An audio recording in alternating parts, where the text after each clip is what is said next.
Hi. So today's topic is about how I came to this decision to go flat. Now, there's a whole community out there of flatties. Go on Facebook, lots of support groups for women who have decided to have their breast implants removed. For me, it was a decision that was years and years and years in the making. And throughout the last 11 years, I had 3 different sets of implants. Because they were too big at first, I went smaller each time, thinking if I go smaller, I will be more comfortable because, I always felt like they were in the way, they were tight. There's just a lot of discomfort associated with them. So eventually in November of 2023, I went as small as I possibly could that my doctor would allow. And I was okay with them for a little bit. And then once I settled into them, I was still uncomfortable physically. And then I started reading also about breast implant illness. And there's a list of symptoms that goes about 30 deep. And I had about 10 of those symptoms. Now, I'll never know for sure if they were connected to having my breast implants, but I did not want to take a chance. So in conjunction with feeling physically uncomfortable in my body and also having this fear of this, foreign object in my body, I decided I would explore going flat. So, I did a lot of research. I found that this particular surgery that I wanted to have was called an aesthetic flat closure, AFC, where all of the excess skin is removed, the implants are removed, and you are not left with any kind of sagging skin or dog ears, as they call them.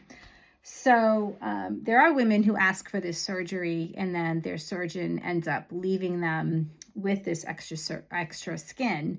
And that's actually called flat denial, when a woman is not given the surgery that she asked for. She wakes up and she has a lot of this excess skin. There's a lot of really difficult pictures out there that I have seen of women who have experienced flat denial.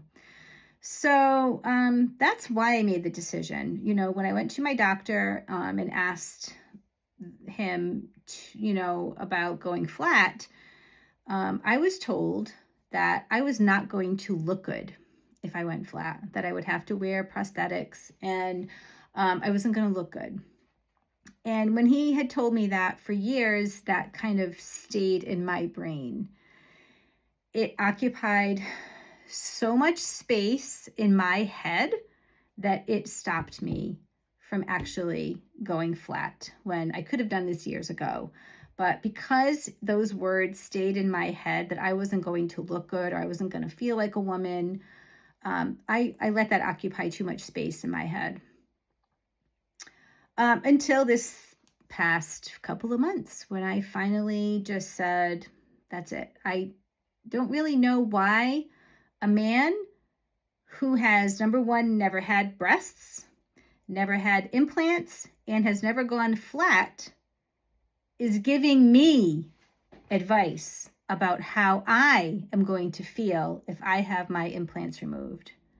Don't you find that a little bit like gaslighting, that he's giving me advice and I'm letting that sort of rule my decision-making process?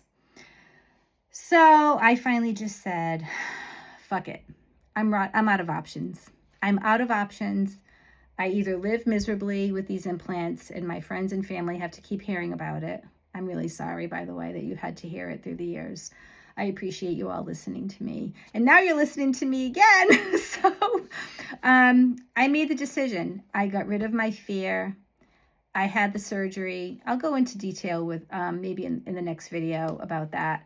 But don't let any man or anybody tell you something that isn't true, and don't believe something that they have no personal experience to base it on too. So at the end of the day, just listen to your gut and your heart and do what's right for you. And I have no regrets. I'm glad I did this surgery. It's been a bit of a bumpy road, but I'm here and I'm so happy to move forward. And I just wanted to tell you guys that. Thanks.